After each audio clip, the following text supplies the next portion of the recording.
Welcome to the Nonviolent Jesus podcast. I'm Father John Deere, and today I'm speaking with my friend Michele Dunne, director of the Franciscan Action Network. This is a project of www.beatitudecenter.org, where you can find many other podcasts and regular Zoom programs on the nonviolence of Jesus and practicing nonviolence and working for a more just, more nonviolent world. So I always like to begin with a little prayer, so I invite you, wherever you are, just to take a deep breath and just to relax and recenter yourself, and let's all enter again into the presence of the God of peace, who loves you infinitely and personally, and everyone too. And let's welcome the risen nonviolent Jesus here with us. Just take a moment to ask for whatever graces you need to follow the nonviolent Jesus more faithfully and to do God's will.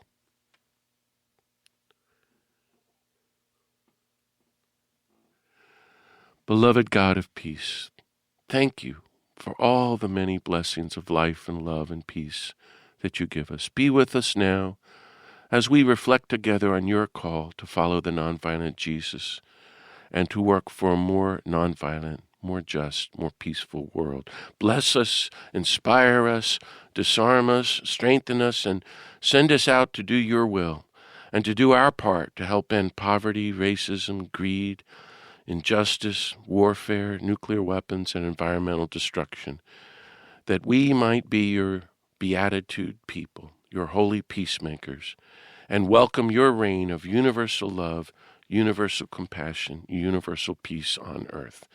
In Jesus' name we pray. Amen. Well, it's a pleasure to welcome today my friend Michele Dunne, director of the Franciscan Action Network. Michele is a professed secular Franciscan who has had a long career as a diplomat in the Middle East and then a scholarly researcher focused on the Middle East and U.S. foreign policy. From 2006 until 2021, she headed programs focused on peace, human rights, and democracy in the Middle East at the Carnegie Endowment for International Peace and the Atlantic Council. You probably have heard her before with her many commentaries over the years on NPR's All Things Considered. Before that, she served for nearly 20 years in the U.S. State Department, including assignments in Jerusalem and Cairo.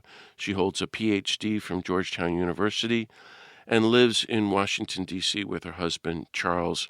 And you might check out the Franciscan Action Network at franciscanaction.org. So, Michele Dunne, welcome to the Nonviolent Jesus podcast. Thank you so much, John. I'm really honored that you invited me. Great to have you. So let's start a little bit with your own journey first into the Franciscan way of life and vision. So maybe you could explain to folks what a secular Franciscan is, and maybe a bit of when and why you became one. And you've had this extraordinary career abroad and speaking on, peace issues in the Middle East. And how did being a secular Franciscan fit into all of that? Well, yes, what a long, strange trip it's been. Yeah. Look, during his lifetime, St. Francis of Assisi, 800 years ago, established three religious orders. One was for friars, and one, which was really established by St. Clare, was for women. And then, St. Francis started finding that there were a lot of people who didn't necessarily want to become a friar or a sister, but they wanted to follow the Franciscan way of life. So he formed what's known as the Third Order for lay people, people who might be single or married, but were not going to be living in a religious community. So he started that during his lifetime. And, nowadays we call it the Secular Franciscan Order. It's a worldwide religious order. It's got like 200,000 people worldwide, about 11,000 of us in the United States. And so how did I end up in this? John, it came to me in a very mysterious way. It's still a mystery to me how this happened, but it happened at a time of crisis in my life in about 2013. And I felt this very strong and very specific calling to join one of the lay orders of the church, something I had never thought about doing, and specifically the Franciscans. So, I needed something at that point in my life. So I just followed this call kind of blindly. And I quickly saw that what this was about for me, because I didn't know anything about St. Francis. What this was about for me was finding a pathway that was about humility, simplicity, poverty. It was an antidote to everything that kind of had become complicated in my life. I think about becoming a little too involved with power and money and things like that in the international space. So that's why I joined that order, and it opened up for me one door after another. God just kind of has led me along from there and given me one opportunity after another that, and many of them related to this Franciscan path.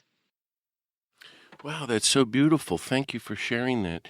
So, after all that, you ended up becoming the director of the Franciscan Action Network, which is really exciting, and one of the national, I guess Catholic, but maybe it's ecumenical, I don't know, organizations in the whole country, like Pax Christi.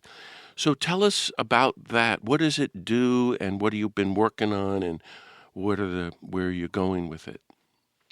Yeah, so the Franciscan Action Network, it was formed initially in 2008 by all kinds of different Franciscan religious communities. They wanted there to be a collective Franciscan voice on public policy issues, especially issues related to peace, justice, creation, and things like that. So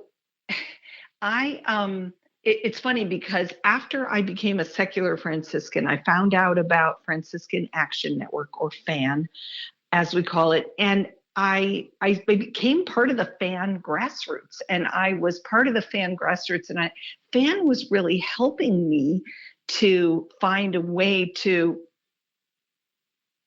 express my Franciscanism in on the issues that I cared about, right?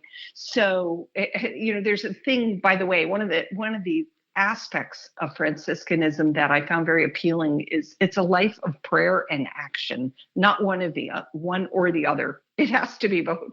And in fact, there's a thing in the rule of the secular Franciscans. We have a rule, just like all religious communities. It says that we're supposed to go from gospel to life and life to gospel, back and forth, back and forth. So prayer and action, action, prayer. And so I was part of the grassroots of this organization, and I kept feeling this call to join the staff of the organization. And honestly, I fought it for a couple of years because I had this pretty long and well-established career in international affairs that I cared about a lot.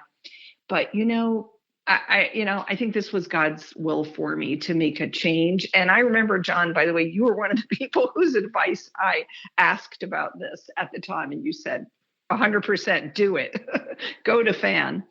And so, what we're doing at FAN is, yes, we're articulating that collective Franciscan voice. We've got 50 religious communities and about 17,000 individual members across the country. And we form these small groups called Franciscan Justice Circles. We have 30 of them right now in 23 states.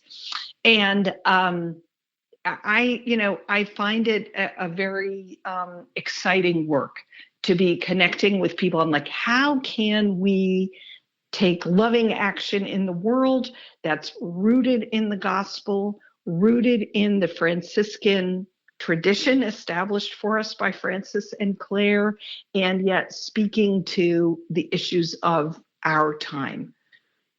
that's really the work of FAN. That's wonderful. What are you working on right now? Like, you can give me any kind of examples, or campaigns or projects, or what is it? Yeah. What's it?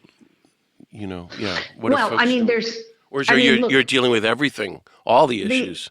yes, the advocacy. Well, I would say, right now the main constellation of issues we deal with are justice issues. I mean, that can be related to, for example, immigration and Hmm. the treatment of migrants and refugees, in the United States.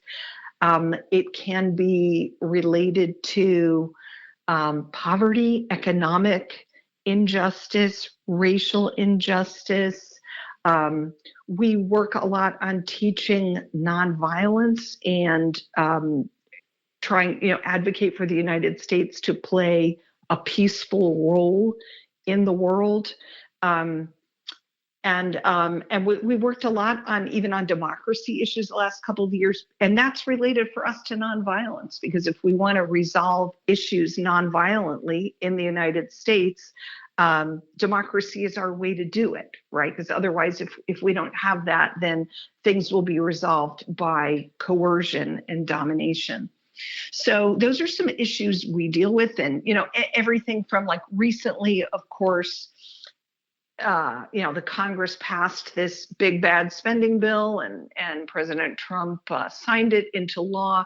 But we were very involved in advocacy around that. And although, ultimately things didn't go the way we had hoped they would, I do think it made a difference. There was a tremendous amount of advocacy that went on that tried to, trim some of the worst aspects out of the bill, and then also just raised public consciousness about what is in this bill and how is it going to affect all of our lives going forward. Oh, wow, that's wonderful. Thank you for that great work. So, I mean, I can imagine, but I want to hear you now as the leader of the Franciscan Action Network. Share a bit with us about the Franciscan perspective or understanding or vision on justice, peace, and nonviolence these days. And what would be unique about a Franciscan approach? Or maybe it's all Mm. the same. I don't know. You tell me. Well, there are a couple of things that I think are special, about Franciscanism and what it contributes to these issues. One of them is that St. Francis himself had a really clear understanding about the connection between possessions and privilege on one hand and violence on the other hand. Francis, as you know very well, John, just absolutely refused to be involved with money or with owning anything, with owning property or possessions. And he said very clearly, he said to, his early followers, no, we're not going to have possessions. We're not going to have property, because ultimately we would need to use violence to defend them. So he understood, that if we cling to possessions or privileges, it's going to end up in either our using violence directly or maybe approving of others using violence on our behalf to defend, what is not necessarily rightfully ours in the sense of the justice of God's creation and how all needs should be met. So I think that is very clear. That really changed things for me, thinking about that, about inequity and how it leads to violence. And then the other thing I would say that I think is special about Franciscanism is Francis had an incredible sense of kinship with all of humanity. And what's even more unusual is all of creation, the way he saw a relationship not of human dominion over the rest of creation, but of humans as part of and brothers and sisters to all of creation. You know his famous canticle, and this year is the 800th anniversary of the writing of St. Francis' canticle of, sometimes called Canticle of the Sun or Canticle of the Creatures, about brother sun, sister moon, brother wind, sister water, in which he talks about all of creation and being in that kind of kinship. It's just a radically different understanding than I was raised with, and I think most of us were raised with, about what's humanity's relationship to creation. It's so spectacular because here we are dealing with the collapse of democracy and global poverty and permanent warfare, but catastrophic climate change because of our lack of making the connections, not just with one another, but creation. Whereas he saw all of that 800 years ago. Yes, and it was very unusual at his time too. I think very unusual and special, and but we've got this broken relationship with creation, between humanity and creation, which we see clearly in climate change, and this is the thing that I found, Francis's understanding of kinship and trying to come around to understanding that on some deep level, accepting it, think what does it mean to practice kinship?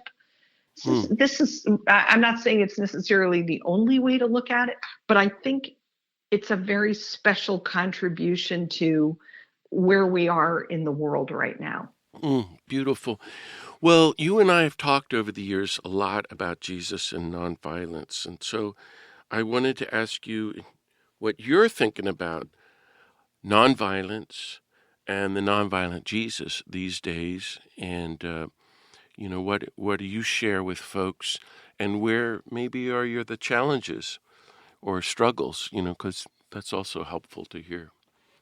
Anything you want to share about the nonviolent Jesus? Because this is the Nonviolent Jesus podcast. Yeah, John, I'm thinking back to what was for me a very important conversation that you and I had one day. I believe, if I have the dates right, it was December of 2019, and you had invited me to go to a climate protest led by Jane Fonda. Oh, it's all coming back now. It's all coming. You remember how cold it was that day? Did you get arrested? Yes, and so did you. So this was the Fire Drill Fridays, just before the pandemic, and Jane Fonda got 150 people arrested every Friday, and I called Michelle and said, "We're getting arrested." Okay, that's right. Tell us about that. And we did that, and we were on our way. It was a brutally cold day, and as I recall, I remember you making fun of me for wearing long underwear. But anyway, that's okay. I apologize. I'm still working on my nonviolence. It was a brutally cold day, and we were walking to the protest, and I said I made some sort of a lame little joke about offering up our suffering or taking up the cross or something like that because of how cold it was going to be while we were going to be standing out there. And you stopped and turned and looked at me and said, "Michele, that's not what Jesus was talking about at all." The offering it up. You were saying I'm offering it up. The offering it up, right. And that taking up your cross, it's not about sort of your everyday, it's cold outside and I'm going to be out here for a few hours. But you suggested that I, go back and read those passages in the gospel. And if I think it's in all three synoptic gospels, you're the expert, John. Yeah, it is.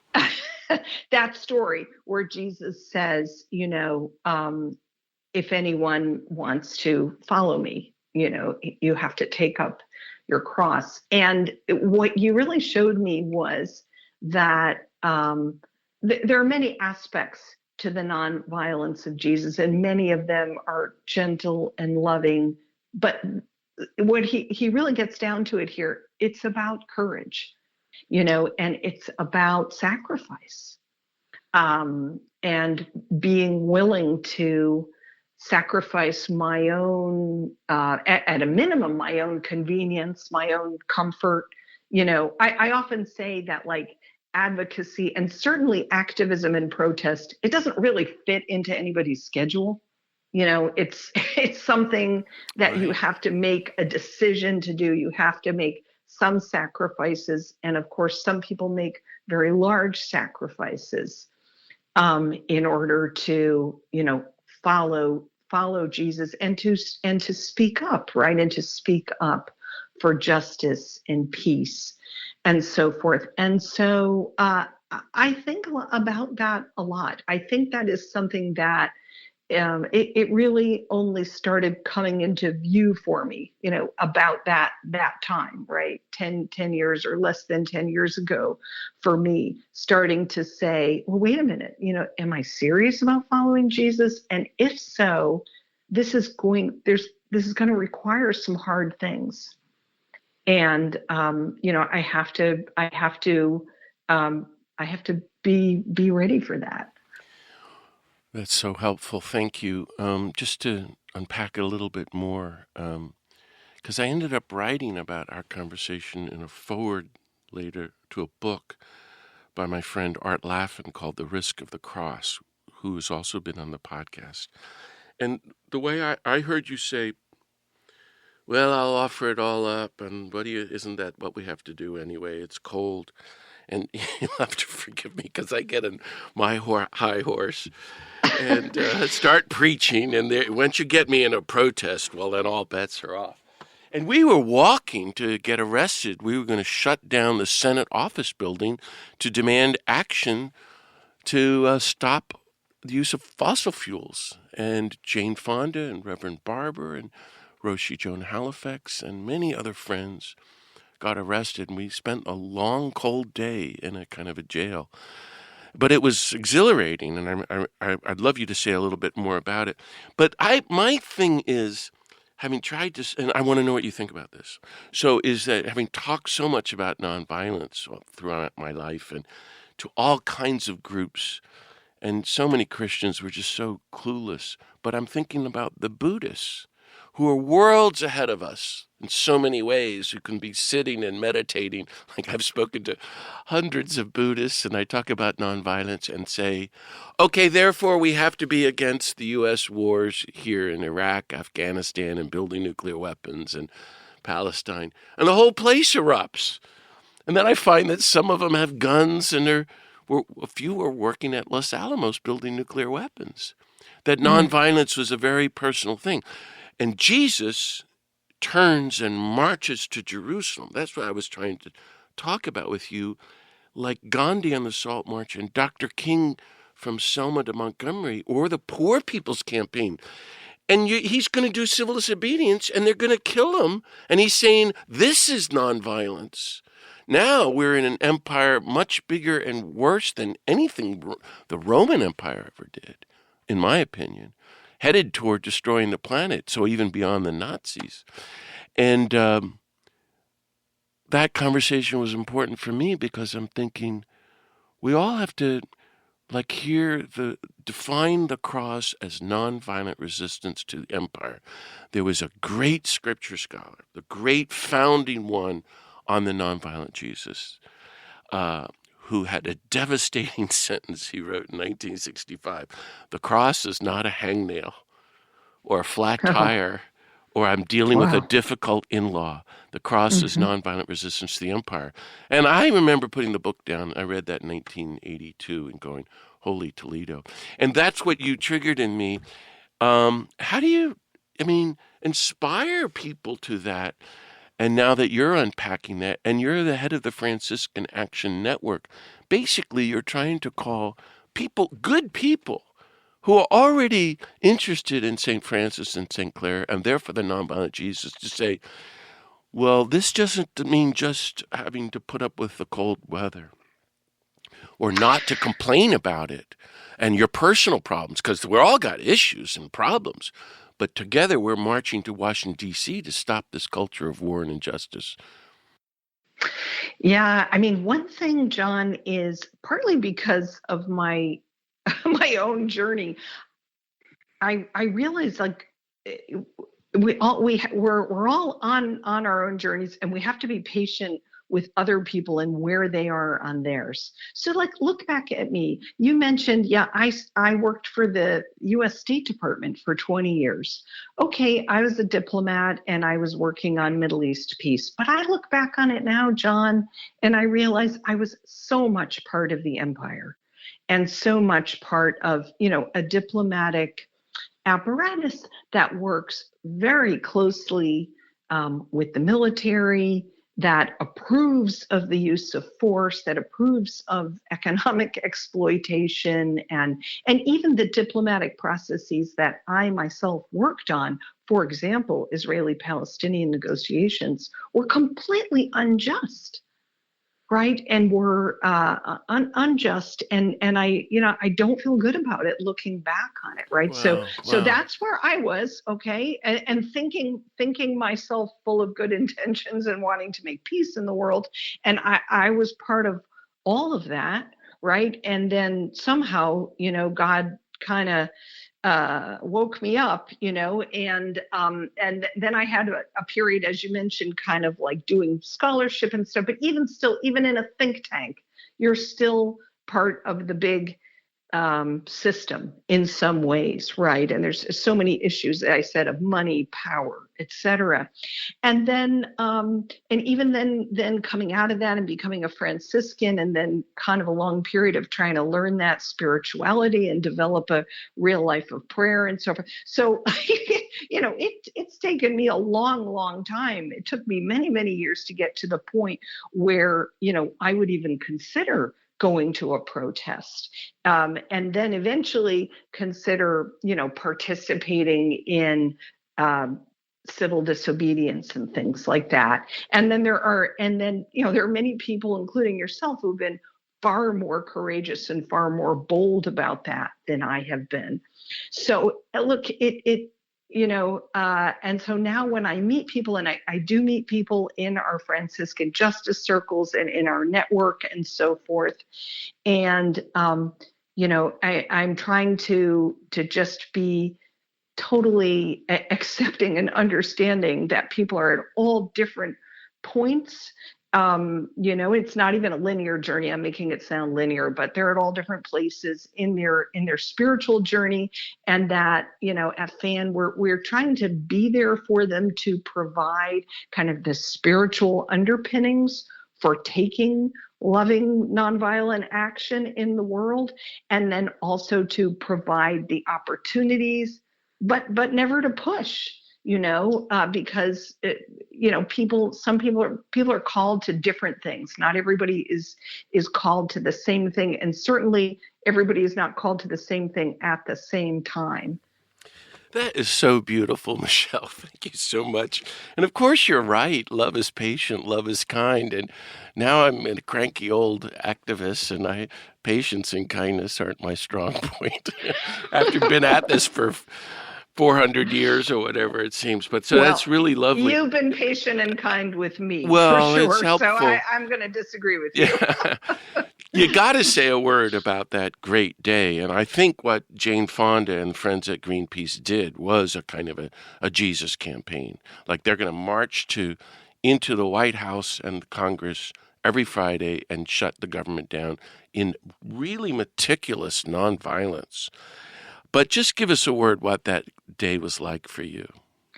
Oh, well, you used the word exhilarating, and it was that way for me too. I do think that I find participating in nonviolent actions and, occasionally in civil disobedience, for me, it's a deeply spiritual experience.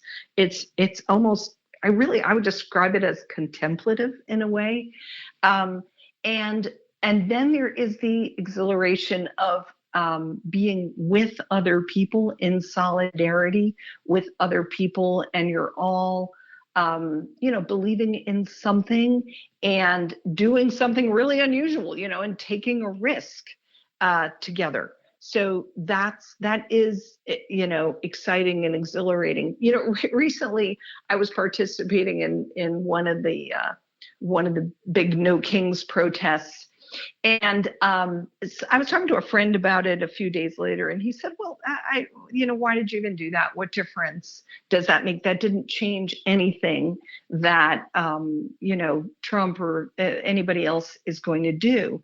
And I said to him, "Yeah, that might be true." I said, "But I think it changed a lot of the people who participated in the actions." So, that's part of it, is like participating in these actions and finding others who are willing to, and maybe even finding others who are bolder and willing to take more risk and more creative and so forth than you are. I mean, it encourages people. It encourages me, I know, to keep going.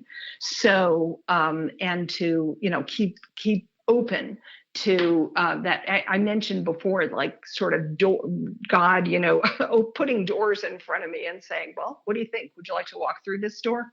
And a lot of things that I've done in activism in recent years have been like that. And I think that, once you go through one door of activism and protest and so forth, you start contemplating other doors. And so, and that leads, of course, to a broadening and strengthening movement. Oh, that is so wonderful, Michele.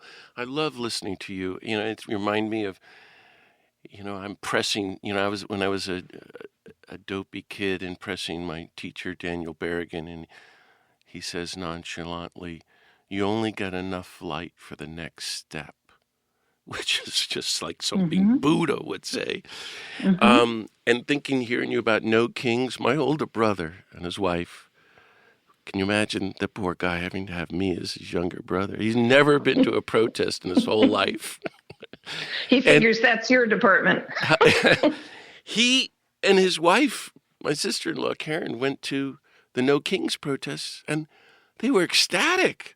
They were so happy, and then they met all these people, and then they was in their town, and that's the point. And that was the Fire Drill Fridays. It really creates community, and there's joy if you do it like really nonviolently for a just cause. And this was everything that Gandhi went through and Dr. King went through, and we experienced it there, and we all can have moments in the movement if we go in that right mind of peace, love, and nonviolence, because that's where I think it gets Pentecostal, and it's like a chapter in the Acts of the Apostles. And Yes. You're telling me that. So let me ask you now that I grew up in D.C., you're there in D.C., working in the belly of the beast in the empire. What keeps you going in these times under the Trump administration, living and working there? And I know you must be real busy running the national organization, and also being there, you get connected with all the issues and all the many other great nonprofits and good people trying to struggle for various justice issues. So what's that like, and what keeps you going there? It's funny that you just mentioned, what Daniel Berrigan said about only enough light for the next step, because what's going on right now in our country, in the world, and even specifically here in Washington, D.C., it is way too much. Okay, it's way too much to bear. I mean, just to on top of all the massive global issues with the earth on fire and wars, and then what's going on inside our country and threats to our democracy and everything like that. Just here locally in Washington, D.C., for example, we're going into a very serious economic recession because of all these cuts to the government budget and everything. So there's all kinds of layers to this. It's way too much. But to get back to the Berrigan quote, what has been keeping me going is, first of all, a sense of purpose at FAN. Like, we need to be there for people right now, right? We are needed, right? And our work is needed. And in fact, the organization is growing. Our Franciscan justice circles are multiplying rapidly because people need something to do. So we're very busy. And the way I approach it is, I can't take it all in at once. And so I'm really just focused on doing the next right thing. I feel sometimes as though, when you're hiking through the woods on a trail and then you see a blaze painted on a tree. And very often I find I can only see one blaze at a time. And then I go there to that tree. And once I'm there, I look around and then I can see where the next blaze is, where I need to go What's next. that word that you're using? Blaze? Blaze, yeah, like it's called a blaze on a hiking trail. No, I To don't know blaze a what that trail, is. What right? is that? You mean a little arrow painted on Yeah, a it's like tree? usually it's like a little paint, paint on a tree or And that something. means the Appalachian Trail is that way. And Yeah, that's right. and It means you look out for those signs. I'm looking for that sign. What is the next right thing? And that is like what is God's will for me and what is mine to do. St. Francis said this incredibly beautiful and I think liberating thing when he was just about to die. He said, I've done what was mine to do. May Christ show you what is yours. In other words, don't copy me. Do what is yours to do. And so that's every day now. That's every step. What is mine to do? What's the next thing? And just follow that. And then when I get there, and I trust that when I get there and look around, then I'll see what's the next right thing after that God is pointing me to. That's how I keep going at this point without getting overwhelmed by all the bad things that are happening and how largely powerless we are to stop or reverse them. Oh, Michele, that's so beautiful. And I think we have talked about that. That's what my next forthcoming book is about, surrendering and trying to do the will of God as the path. And I'm moved to hear you Well, I talk can't about wait that. to read that book. Well, we'll see, but I'm trying to figure it out myself. But so you're experiencing that in your personal life, and it's kind of liberating. But you've also stepped up to the plate to offer leadership in the church, which is very exciting. And so thank you for doing that to help guide more of us together to do the next right thing together, which is what I think Jesus wanted. So Jesus calls us individually, but also communally too. And you're trying to, I suppose, guide all the thousands of good Franciscan folk. Well, I mean, there are lots of, I'm not the leader of all the Franciscans, but what we do say at FAN, is that we are trying to build an intergenerational Franciscan movement for justice, peace, creation, and human dignity. Right. So movement. Yeah. Well, we're really at the end of our time. Is there any, and we'll have to keep talking, but is there anything you'd like to add before we end for our listeners? Well, of encouragement or following Jesus? I really hope, all the listeners, and I'm one of your loyal listeners, understand how much, you are all needed and wanted in movements like the Franciscan movement. I'm thinking of our mutual friend, Brian McLaren, John, and how he says, you can't control what happens in this world, but you can control how you show up for it. So that's it. We all need to show up and find what's ours to do and do it, in community with others within movements. And people are so welcome to join the Franciscan movement. Just find us. We're at franciscanaction.org. And we will connect you to a justice circle near you if you'd like to be part of this movement. Amen. That's wonderful. Well, thank you so much, Michele Dunne, for speaking with me today. And thank you, everybody, for listening to this episode of the Nonviolent Jesus podcast. You can hear other podcasts and find other upcoming Zoom programs at www.beatitudecenter.org. And please consider offering a donation to support this free work. It's all for free. And if you can, give us some positive feedback or review on Apple or Spotify or whatever platform you use, or if you get us through the National Catholic Reporter. And please tell your friends and colleagues and church workers about this podcast. That's probably the best way to help it spread through word of mouth. So may the God of peace bless us all, and keep on following the nonviolent Jesus, everyone, and see you next time.